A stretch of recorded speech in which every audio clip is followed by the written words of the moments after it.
Setelah dianggap menghina Panglima TNI, Nikita Mirzani mengaku mengalami banyak kerugian.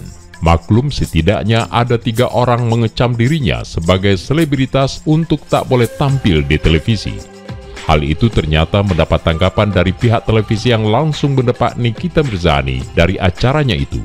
Akibatnya, janda 2 anak itu mengaku telah kehilangan penghasilan yang sangat besar. Ada 4 acara televisi yang dihentikan. Secara moral, ia kerap dibully melalui media sosial. Atas kerugian-kerugian itu, Nikita belum ada niatan berdamai dengan pihak yang dilaporkannya. Dalam kasus ini, Nikita melaporkan 3 organisasi masyarakat dan 2 akun media sosial dengan tudingan telah melakukan fitnah akun Twitter yang mengatasnamakan dirinya. Fitnah itu berkaitan dengan komentar terkait Panglima TNI Jenderal Gatot Nurmantio.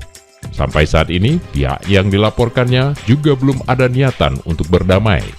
Nikita melaporkan 3 ormas, yakni Ketua Umum Gerakan Pemuda Anti Komunis Rahmat Imran, Aliansi Advokat Islam NKRI, Ketua Asosiasi Pengusaha Indonesia Muda Sam Aliano. Kemudian 2 akun yang dilaporkan adalah pengelola akun Instagram @PKI-Terkutuk65 dan pengelola akun Facebook Arya Diwiatmo.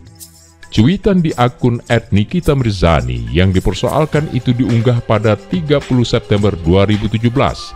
Akun itu menulis, film G30 SPKI kurang seru, seharusnya Panglima Gatot juga dimasukkan ke dalam lubang buaya, pasti seru.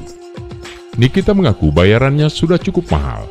Dikitnya sudah 2, bayaran Nikita Mirzani adalah sekitar 24 juta rupiah untuk sekali tampil di televisi. Kalau dikalikan 30 hari jumlahnya tidak tanggung-tanggung, ungkap Nikita Mirzani usai menjalani pemeriksaan sebagai saksi korban di Polda Metro Jaya Jakarta, Jumat 20 Oktober 2017.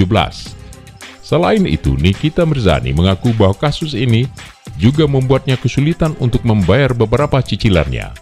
Awalnya bayar cicilannya lancar, akibat kasus ini jadi tersendat. Kendati demikian, Nikita Mirzani mengaku akan mempertimbangkan langkah hukum perdata akan kerugian yang ia terima.